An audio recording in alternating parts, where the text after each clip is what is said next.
Well, it is Thursday evening, August 29th, 2019, the 14-year anniversary of Hurricane Katrina, and wouldn't you know it, 14 years to the day after that storm devastated the Louisiana and Mississippi Gulf Coast.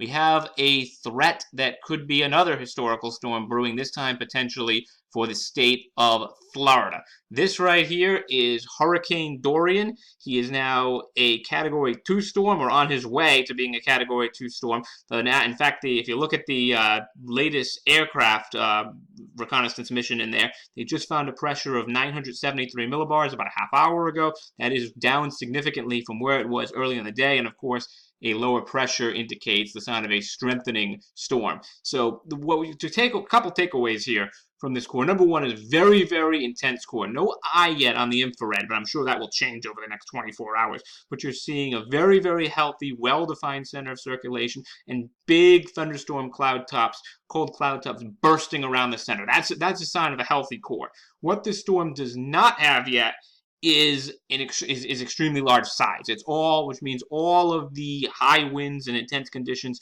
are packed into a very, very small area. That could change as it approaches the Florida coast. For now, it's small. In the short term, though, this small size is significant because when all of the intensity is happening over a very, very small area with these storms, it means that the model is going to have a very, very hard time nailing down particulars. And these little things can make a very big difference as you extend the run into day 3, day 4, day 5. And the impacts are night and day, which we will get into here in just a second. Take a look at the National Hurricane Center's map. You see, they have a major hurricane landfalling in Florida. In fact, winds up to 130 miles an hour. And when these guys, the National Hurricane Center, have a major hurricane in their forecast this many days out, it means it's time to pay attention. Which means there's a very, very high alert scenario. But the other thing you got to notice about this is that there's been developments today that are very high risk, high reward for Florida.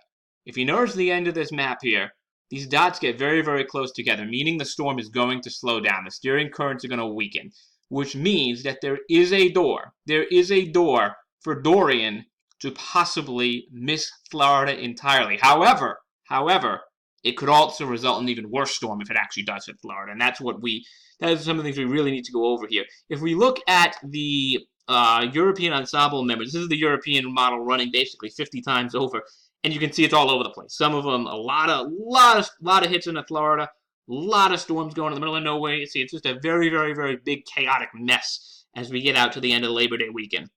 Early on, it's very, very compact. They're all very, very, they are very, very confident there's going to be a turn toward the west over the Saturday time frame, and that's going to occur because of a feature that we should go into here on the GFS. This is the American model. The GFS run off of Levi Cohen's great site, Tropical Tidbits. I'm hoping this is going to work here because the site has been it's been down because it's so good that a lot of people are using it right now.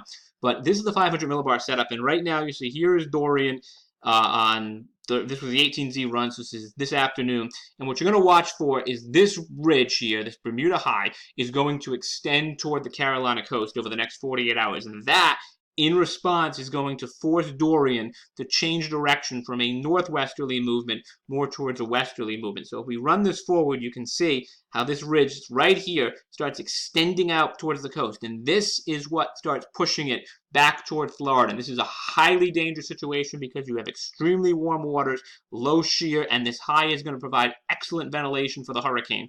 So you are probably going to have an intensifying storm once it gets underneath this ridge. And once it gets there, it starts moving towards the west. But then, after we get through the day on Saturday, once we start moving towards Sunday, something significant happens. The ridge starts to break down. Look at that right here. The ridge is in place. It's going towards Florida.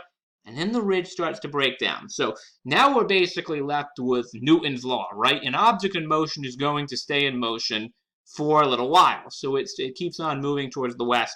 But then eventually, we run into a problem where we end up having two ridges. So this particular run of the GFS does get the storm to Florida. But if we look at it here, by the time we get to the end of this run here, we've got, or not to the end of the run, but to landfall, we've got a second ridge, this ridge reforming to the southeast of the system, and you kind of have general ridging, but no real troughiness to the west of the storm.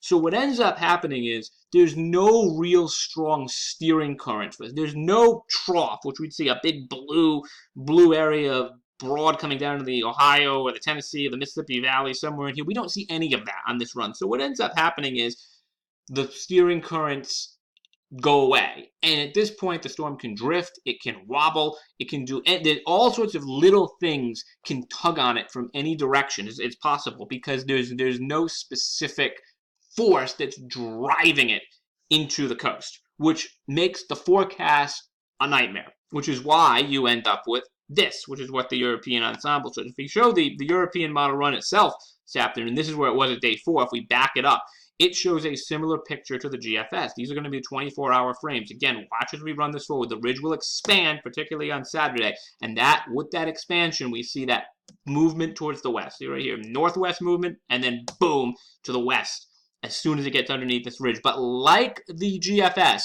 the European model backs the ridge off by day 4.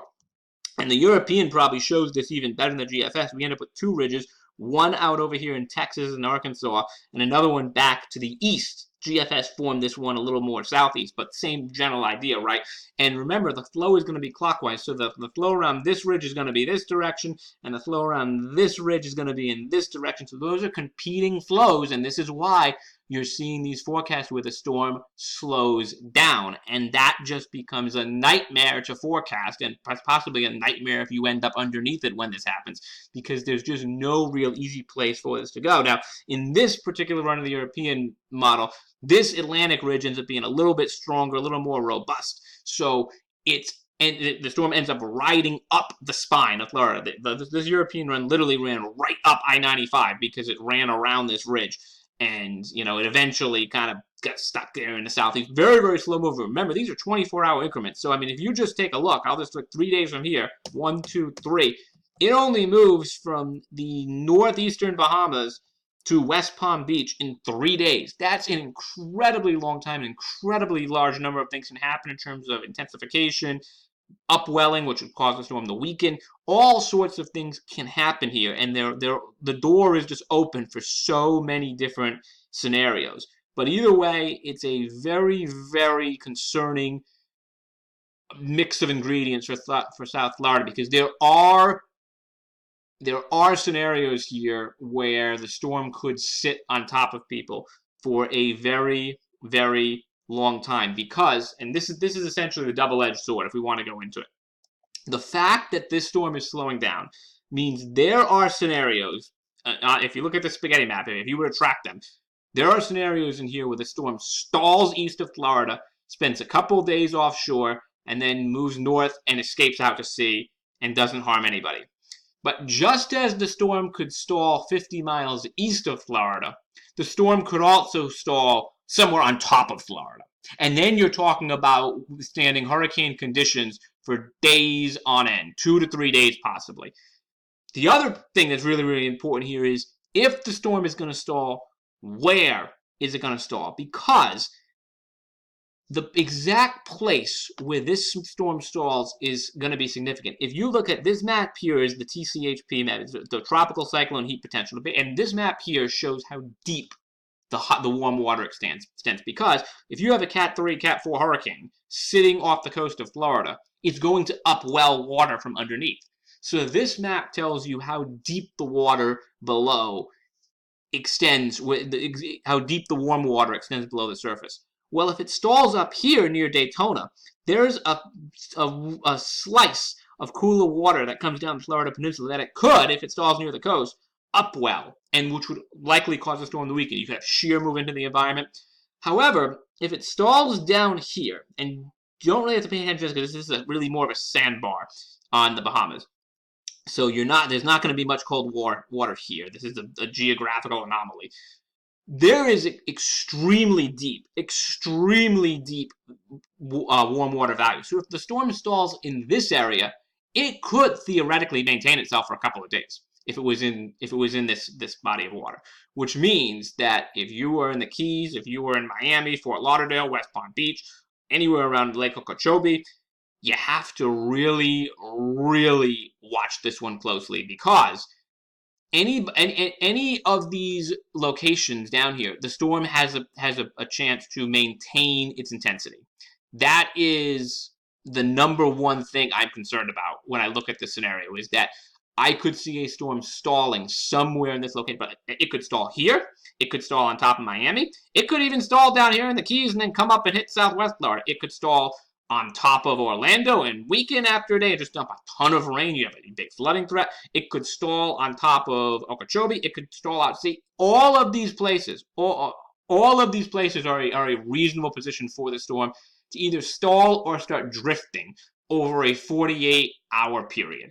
And right now, nobody is going to be able to tell you exactly where this thing is going to park itself for a couple days, but it's becoming increasingly clear that there's going to be a reduction in speed. If you compare this to some other storms in the past that have made this left-hand turn, this is unusual because some of the other storms, if you want to look at an extreme analog, this here is Hurricane Andrew, right?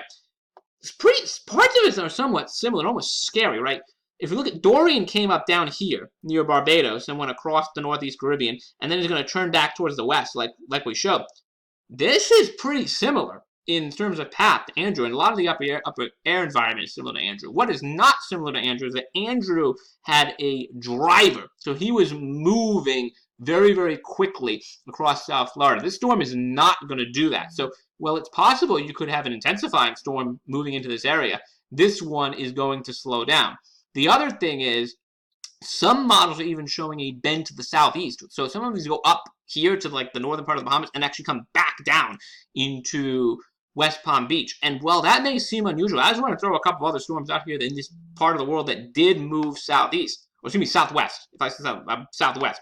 So one is Ike a little bit in 2008. A lot of people actually thought this storm was going to hit Florida back in 2008. It did not. It actually went down and hit Cuba, but you can see it took a dive to the southwest. If you get strong enough ridging or upper level low to the southwest of it, which the storm's going to have, that's possible. Going way back, this storm is not really similar to a lot different evolution throughout most of the Caribbean. It was much stronger to begin with. But you can see this storm was up to the east of Miami, only as a Category 1, and it just started drifting southwest for several days and became a Cat 4 in the Gulf. So you have that very slow southwesterly slog.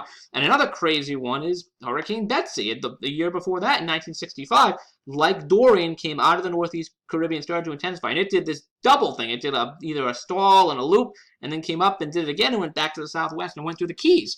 So there's a lot of scenarios in the record book. Not too many of them happened really recently, other than Ike, which is some people in Florida are going to forget because it's Cuba, not them, where the storm can stall, where it can move slowly to the southeast. And I just think this is a very, very concerning situation because we could be dealing with this for a week in terms of just tracking it and watching it. Some models, remember, this European model here, when I was showing the 24-hour increments, this is day 7. This is next Thursday. It is still sitting over Florida here just because of the movement is so slow. So, again, with a slow movement, for a lot of people, this might mean it's not going to hit them. And then for somebody else, it could mean it's going to sit right on top of you. Or if the European has way, it's going to ride right up 95. The scenarios become very, very unpredictable because you're dealing with days and days now of different features that can move in and out and be the next one to make it move in a certain direction. And in 500 millibar steering current world, the storm stalling right where the European has their West Palm Beach and stalling here are minute differences. In terms of impact to human life and property, those scenarios are light years apart. So what I would say right now is that the stakes have been raised today. We are likely going to deal with a major hurricane somewhere in this vicinity, but now the percent chances of this going out to sea have probably gone up. I don't think it's necessarily the most likely solution, but it's on the table. But the high end, the worst case scenario of a major hurricane stalling over Vero Beach or West Palm Beach or Lake Okeechobee or the Keys or, God forbid, downtown Miami have all entered the equation. And there's no way to tell exactly where it's going to be. So for now, all we can do is sit back and watch. I'll try to keep some other updates in the next couple of days. It's going to be a very long Labor Day weekend. That's all for now.